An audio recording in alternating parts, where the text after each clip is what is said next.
Chelsea United ou comment Lampard est à la recherche d'un remède.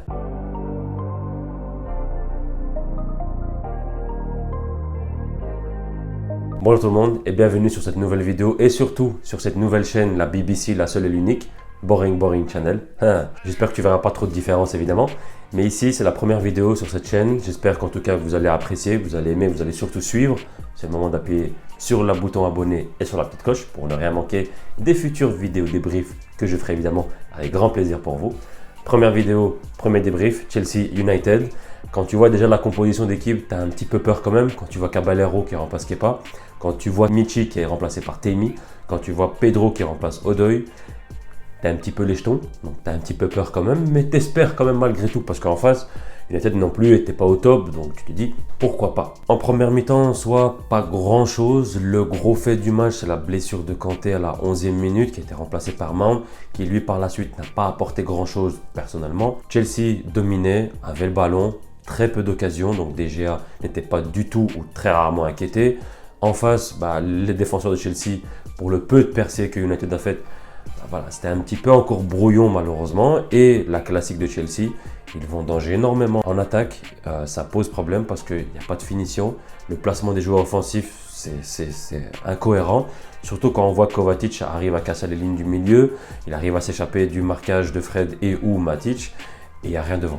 Pas de proposition. Willian qui tourne toujours autour du pot. Pedro toujours des chichis avec le ballon une fois qu'il l'a au pied. Voilà, Michy mal placé. Donc c'est dommage de vendanger autant d'occasions en phase offensive. C'est du Chelsea tout craché. Deuxième mi-temps, comme la première, manque d'occasion, manque de créativité. Alors c'est là où, cette fois-ci, on va attaquer le vif du sujet, parce qu'il y a quand même certains points que j'aimerais ramener. Parlons déjà de l'arbitre et de la VAR en soi. Donc on a compris que la VAR, mal utilisée déjà. Les décisions arbitrales ont été en défaveur de Chelsea. Quand je pense à Maguire qui devait lui sortir pour un rouge pour le coup qu'il a assigné justement à Michy. Quand je compare à Son qui a fait le même coup en moins grave je trouve quand même, ou en moins bien placé face à Rudiger contre Tottenham, il a eu direct la rouge et 2-3 matchs de suspension. Ici le joueur anglais il n'en a pas eu. La VAR a été checkée, je ne sais pas ce qu'ils ont regardé, mais là il y a eu flagrant le geste qui a été fait. Donc normalement une rouge et donc pas de but de Maguire. Donc déjà c'est un premier fait. Ensuite arrive l'occasion où le but a été refusé pour Zouma. C'est un peu controversé encore une fois. Pour moi, il y a poussé d'Aspi, certes, mais il est poussé déjà par l'arrière, par Fred. Lui aussi, c'est léger, ça le déséquilibre quand même, ce qui fait qu'il pousse Williams. Donc forcément, c'est un effet domino. Donc moi, ici, je ne verrai pas le but refusé de base. C'était mal jugé par la VAR et par Tyler. Donc, encore une fois, on méritait ce but. À 1-2, ça change la donne, ça change la fin du match. Donc, encore une décision arbitrale mal jugée et ça penche en la défaveur évidemment de Chelsea. À côté de ces erreurs arbitrales, comme je disais en première mi-temps, Chelsea manque d'occasion. Le trio offensif, je parle donc de Michy, Pedro, Willian, rincé. Pedro perd beaucoup de ballons, fait du chichi, est revenu certes quelques fois en défense, mais bon, ça s'arrête là. Willian, à part ses centres dévissés et revenir toujours en arrière et courir faire tout le terrain, pas apporté grand chose. Ensuite, Michy Batshuayi, c'est le comble. Lent, mauvais pressing ou pas du tout de pressing, mauvais choix dans ses passes. Ça se voit qu'il n'avait pas forcément d'envie, mal placé en phase offensive. Il n'a pas apporté quelque chose offensivement. Alors à part les 10-15 premières minutes où je l'ai trouvé meilleur que ses anciennes prestations, malheureusement tout le reste est à jeter. Surtout que, cerise sur le gâteau, quand on voit un Giroud qui monte au bout de 20-25 minutes, qui arrive quand même à marquer un but, je dirais d'un orteil hors jeu, il a apporté beaucoup plus, il y a eu une fraîcheur, ça se voyait, l'envie était là. Quand on voit Michy sur plus d'une heure, il n'a rien apporté dans la balance, je suis désolé, mais Lampard, un gros questionnement.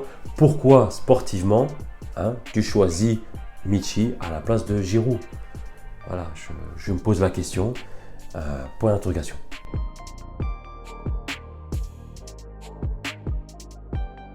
Du coup, moi, il y a une question qui se pose réellement au final avec tout ça. C'est un petit peu Lampard et ses responsabilités. En quoi il est en tort, en quoi il ne l'est pas. Alors pour moi, il est en tort, certes, parce que bon, c'est encore un jeune, évidemment, apprenti, un jeune coach, donc il a encore beaucoup de choses à apprendre. Donc il est en tort dans certains choix, dans la manière de peut-être relancer un petit peu ses joueurs, relancer la machine, la mentalité, etc. Donc Peut-être c'est ça, évidemment, ça va passer par l'apprentissage, cette partie-là évidemment de sa vie. Mais ici, à côté de ça, hein, ce sont les joueurs pour moi qui sont en tort. Parce que comment tu peux passer d'être excellent au début de saison, être très bon, apporter quelque chose au milieu de terrain ou en attaque, et ici ne plus rien apporter. Je pense à un Mason Mount, juste par exemple, pour ne citer que lui. Comment ça se fait qu'au début de saison, tu marquais, tu étais là, tu étais en passe décisive, on était non-stop, c'était incroyable. Plein de choses comme ça, je me dis comment là maintenant tu n'apportes plus rien, tu n'es même plus un danger. Tu es, pour moi hier, il était réellement transparent. Je ne l'ai pas vu faire quelque chose de ouf ou apporter quelque chose. Donc c'est pour ça que Lampard, il est un peu, voilà, je reprends mon expression, cul entre deux chaises. Et là, ça part de responsabilité, mais à côté de ça, pas vraiment. Voilà, c'est un petit peu difficile à juger, c'est un nouveau coach, même s'il savait le ban et le problème d'équipe, il est encore là, il a accepté. Dire qu'on est top 4 alors qu'on est Chelsea, c'est logique, mais en même temps, c'était difficile, parce que là, on voit réellement les carences qu'il y a, donc compliqué. Donc remettre tout maintenant, commencer à juger Lampard alors qu'il vient réellement d'arriver, de commencer son apprentissage en tant que grand coach d'une équipe surtout A, c'est là où je veux quand même calmer un petit peu les ardeurs de certains ou un petit peu, voilà, essayer un minimum relativiser par rapport à Lampard évidemment, parce que j'insiste, c'est un nouveau coach.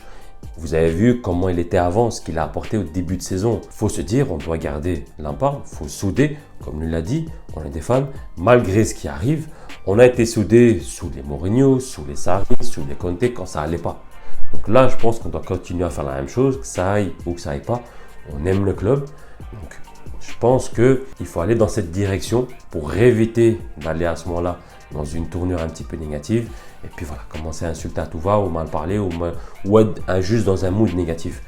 Voilà, on a de l'espérance. La saison est encore entre guillemets longue. On a encore certains matchs qui sont importants. Sait-on jamais. Voilà, on peut y arriver. Pourquoi pas? Ça arrive, tant mieux. Ça arrive pas, on sait où on en sera. On sait comment on a commencé. On savait ce que ça allait donner à la fin de saison. Donc, il ne fallait pas s'attendre à grand-chose. Maintenant, on verra bien d'ici là, match après match. Et voilà, c'est tout simplement.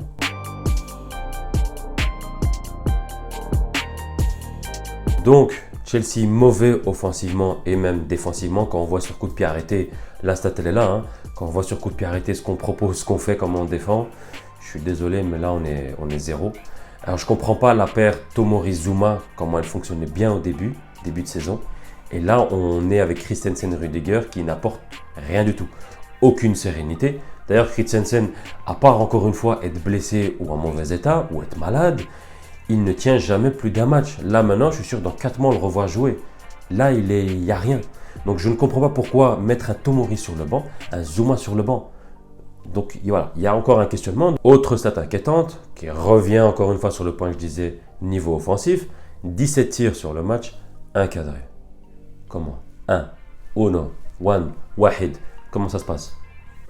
Bon. Au classement, Chelsea reste toujours 4e, soit, mais est à 1 point du 5e, à 2 points du 6e et à 3 points du 7e. Donc en gros, Chelsea n'a plus le droit à l'erreur, là surtout. On va jouer contre Tottenham, qui est justement d'ailleurs à 1 point de Chelsea au classement. On va jouer contre eux ce week-end. Donc il ne faudra peut-être pas la rater ce match-là. On est encore une fois à domicile, au Château Gonflable. Ils vont jouer là, donc ça va être facile pour eux, je pense. Surtout Mourinho revient. Je vais terminer un petit peu sur une note positive, on va dire ça comme ça. Je vais faire un petit peu mon aspilicueta et dire que les joueurs auraient dû mieux jouer, que c'est Chelsea, qu'ils n'auraient pas dû jouer comme ça, que la prochaine fois, le prochain match, ils vont montrer un nouveau visage. On espère. À chaque match, on espère, on se dit toujours qu'on ne va pas regarder, qu'on va mal jouer, qu'on n'a plus rien à perdre, qu'on ne suivra plus l'équipe et j'en passe. Mais ça reste plus fort que nous évidemment et donc c'est d'office, on va suivre cette équipe-là. Donc c'est pour ça que ce week-end, j'espère que Chelsea montrera un autre visage, un meilleur visage en tout cas que ce qu'ils ont montré hier soir. Et surtout, j'espère que Lampard et son équipe trouvera la solution, le remède pour justement relancer la machine et redevenir un peu le Chelsea qui était séduisant il y a encore de ça quelques mois. J'espère en tout cas que cette vidéo vous aura plu. Si c'est le cas, comme j'ai expliqué en début de vidéo, un petit pouce bleu et clique sur le bouton t'abonner, comme ça justement tu n'auras rien des prochains débriefs. N'hésite pas à suivre évidemment la chaîne. Suis-nous sur Twitter d'ailleurs, tu verras ça en description. Que ce soit sur le Twitter BoringCFCFR pour ne rien manquer évidemment du club. Et puis sur mon Twitter privé pour justement un petit peu voir tout ce que je raconte comme bêtises, que ce soit sur le foot ou sur Chelsea. Merci encore à vous pour votre fidélité et on se retrouve évidemment ce week-end pour une prochaine vidéo. Salut et bonne semaine à vous. Ciao, ciao.